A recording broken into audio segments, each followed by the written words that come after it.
Salut! Am revenit și după cum puteți vedea, de-abia mi-am tăiat, de-abia am, cum să zic, mi-am folosit ferma de, de copaci și uitați cât am luat. Deci, da, a fost o decizie foarte bună de a o mări în video trecut. Bun, am niște vești. Veștile sunt că m-am decis că vreau să-mi iau o tabletă, cum să zic, din asta grafică. Deci, să nu mai fac animațiile pe telefon, să am o tabletă, să fiu să am niște, cum să zic, echipament mai profesional, adică pe telefon merge, dar ar fi mult mai șmecher cu tabletă. Deci, și cu un pix din ăla, nu știu cum li se spune, dar știți despre ce vorbesc. Deci, da, zic că ar fi destul de tare și, da, îmi voi lua, sper că îmi voi lua, sper că am, cum să zic,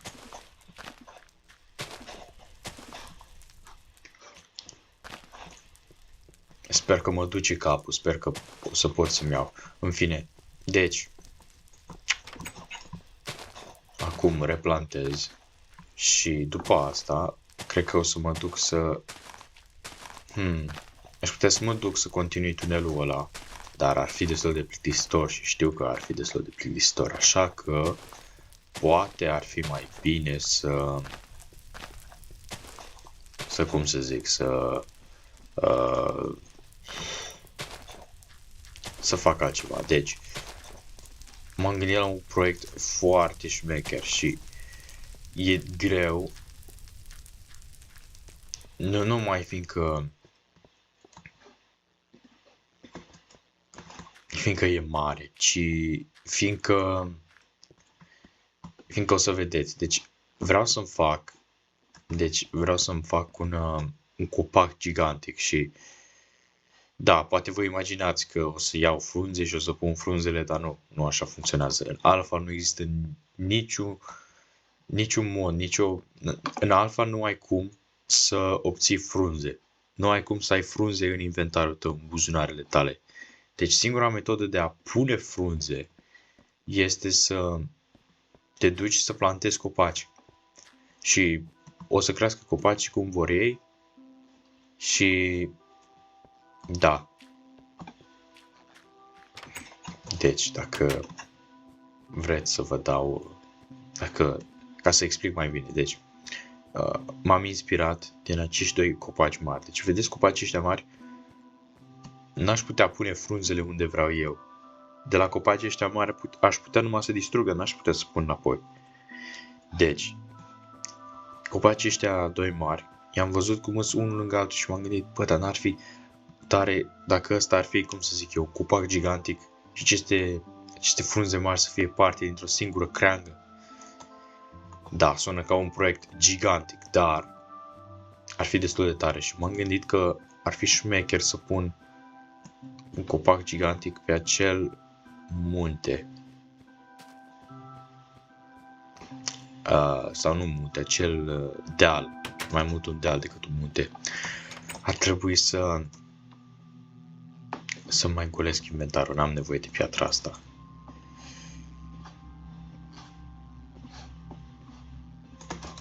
Pietriș, pământ, da, deci am început să rețin unde sunt toate chestiile astea. Am și semne aici, da. Durează mai puțin să verifici fiecare decât să citești semnul. Să verifici cuferele. Bun, deci ca să fac acest proiect, îmi trebuie niște plăci. Adică nu știu dacă îmi trebuie, dar am văzut pe un tip cum a făcut. Pot să forțezi un copac să crească, să fie mare. Și au făcut-o punând niște plăci, cum ar fi împrejurul copacului, mai sus de el, cu un bloc. Deci veți vedea voi. Deci am puieții ăștia și o să-mi iau mai mulți în caz că trebuie mai mulți. Și o să-mi iau mai mult pământ. Mai mult pământ. Bun. Poate mi-ar trebui mai mult pământ, de fapt. Stați așa. Și nu cred că îmi trebuie lemnul ăsta momentan, deci... Lemn.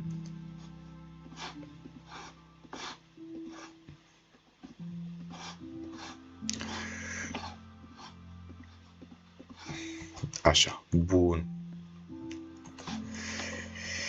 Voiam mai mult pământ.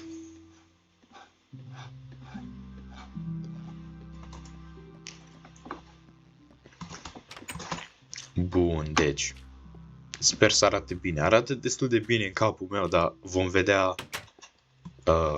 vedea cât de bine va arăta. Și nu vom vedea acum, fiindcă va dura mult ca copacii aceștia să crească. Bun, deci am decis că locul ăsta e un loc destul de bun pentru un copac gigantic, fiindcă uitați-vă la priveliștea asta, uitați ce bine arată baza mea din locul ăsta. Și deci am urcat aici odată și am văzut priveliștea asta și m-am gândit, mamă, trebuie să construiesc ceva aici. Deci trebuie. Ca să văd și eu priveliștea asta câteodată, trebuie să construiesc ceva aici, ca să am un motiv să vin aici să mă uit la priveliște, în afară de faptul că arată bine. Chiar mă bucur de pod, arată parcă, nu știu, parcă completează baza mea de piatră. Bun, deci îmi imaginez că trunchiul copacului va veni în mijloc. Uite aici. Și va dura o grămadă până ajunge sus. Bine că am. Și va dura o grămadă până ajunge sus. Până ajunge la frunze. Deci hai să zicem cam pe aici. Bun. Mamă, ce bine arată lumea asta. N-am avut priveliște din asta până acum. Bun. Deci, de aici o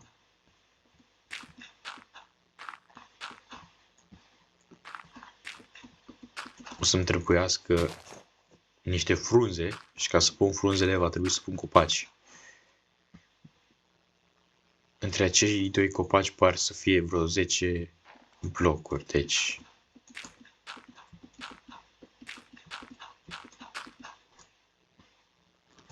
Un, 2, 3, 4, 5, 6, 7, da. Cam așa. Deci cam așa va veni o creangă.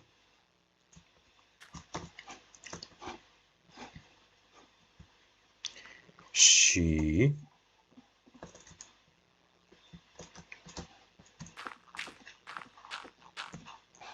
Mamă, sunt în nori, ce șmecher. Pun pariu că în versiunea asta nu pot opri nori.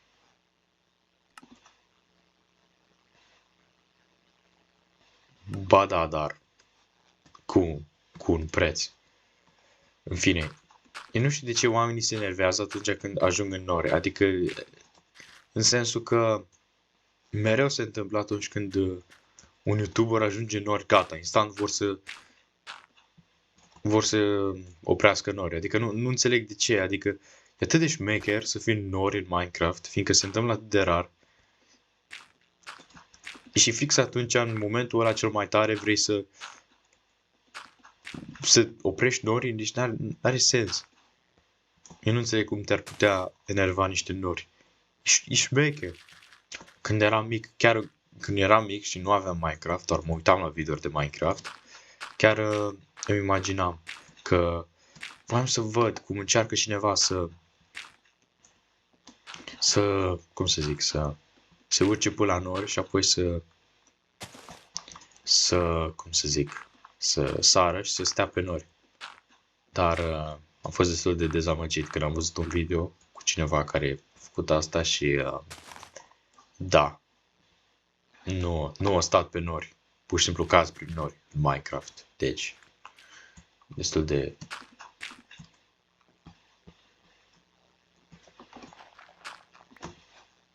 Da, am fost dezamăgit, da, aia e. Poate cine... nu, n-am piatră să-mi fac lopată. Păi, aia e. Era un pic să cad, era un pic să cad.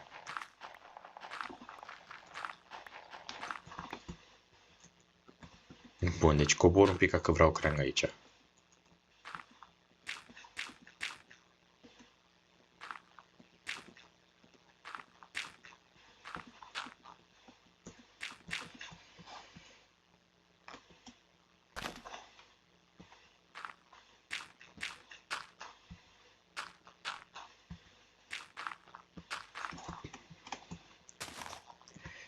Încep să mă îngrijorez că nu o să arate la fel de tare pe cum îmi imaginez, dar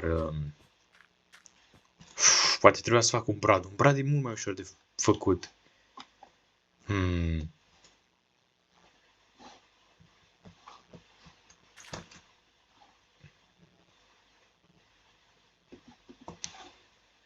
Și am șansa să fac unul acum, fiindcă va fi mult mai greu de distrus asta mai târziu. Deci am șansa să mă răzgândesc în momentul acesta, dar nu o voi face. Bun, deci despre asta vorbeam, despre plăci. Le pui așa în jurul copacului, un pic mai sus. Și când faci asta, ești garantat ca acel copac să crească, să fie un copac mare.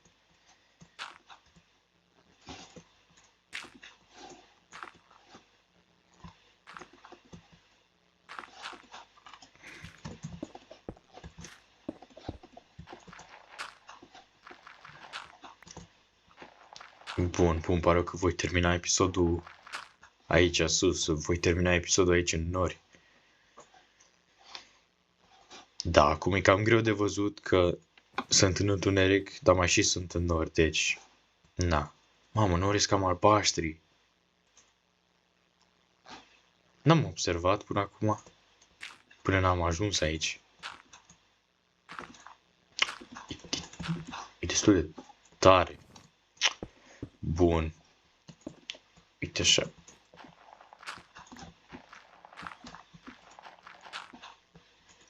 De-abia aștept ca să se termine copacii ăștia, ca apoi să încep trunchiul copacului. Sau dacă arată urât, va trebui să mă urc până aici și să distrug toți copacii ăștia, dar sper să nu fie cazul. Și în trunchiul copacului va fi o scară. O scară care va duce până aici sus. Evident. Cine ar face un copac gigantic și n-ar pune o scară înăuntru? Adică, serios.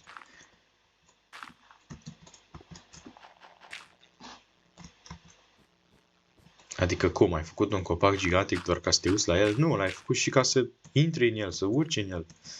Evident. E ca un turn. Știți, m-am gândit să fac un turn mai înalt, dar apoi m-am gândit, păi, dacă fac un turn mai înalt, nu, ăla de la baza mea nu va arăta la fel de șmecher. Dar acum mi-am dat seama că, uitați, acum fac un copac, mă împinge apa, un copac gigantic, care e cam același lucru. Mă împinge apa. M-am uitat și cascade am făcut 4, nu, 5.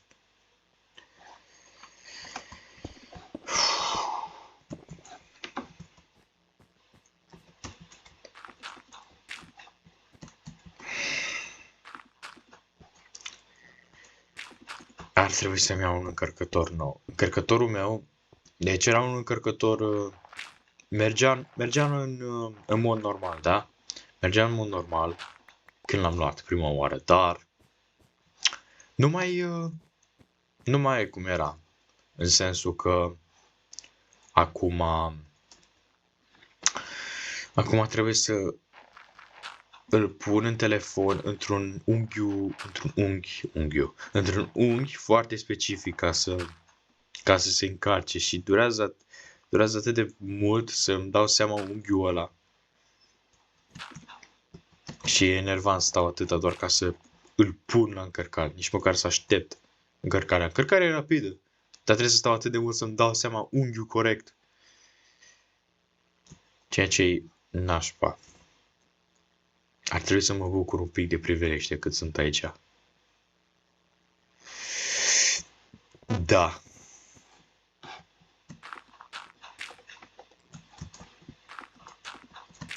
Și știți, poate ar trebui să mă dau jos, adică aș putea să continui să pun copaci, să plănuiesc crengile, dar poate ar trebui să aștept să crească copacii care i-am pus acum, ca să fiu sigur că arată bine până acum. N-aș vrea să... Opa. Mamă, nici măcar nu știu că pot să fac asta. Dacă pun ceva peste un copac, moare. Habar n-aveam. Bun, deci, ce ziceam? Ar fi mai bine să aștept să crească copacii ăștia ca să văd dacă arată bine până acum. Că n-aș vrea să pun toți copacii până sus. Și după aia să văd că arată nașpa. După aia aș avea mai mult de distrus. Deci da, pot să am răbdare să crească ăștia mai întâi. Fiindcă oricum o să dureze... Fiindcă oricum, dacă cresc și dacă arată bine, foarte bine. Adică nu aștept făcând absolut nimic. Dacă arată bine, voi începe să fac trunchiul și până termin trunchiul ăla o să crească și copacii de mai sus. Bun.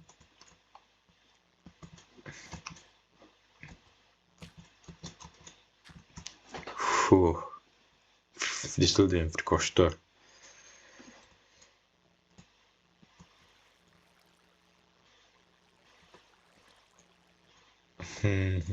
Da.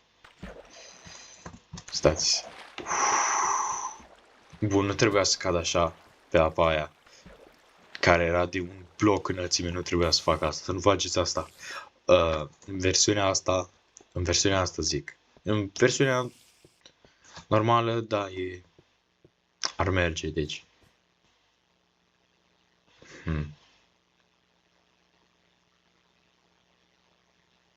Va arăta mai bine când sunt copacii crescuți, veți vedea. Ai doar, cum să zic, ai doar așa. Veți vedea voi cum va fi. Știți că ce arată? Arată de parcă au fost niște oameni care s-au urcat cu pământ și au început să se bată. De asta arată atât de ciudat. De parcă s-au bătut niște oameni acolo și au făcut poduri pe parcursul bătăliei. Da, deci cred că voi termina episodul aici. Și da, sper să ne revedem data viitoare. Pa!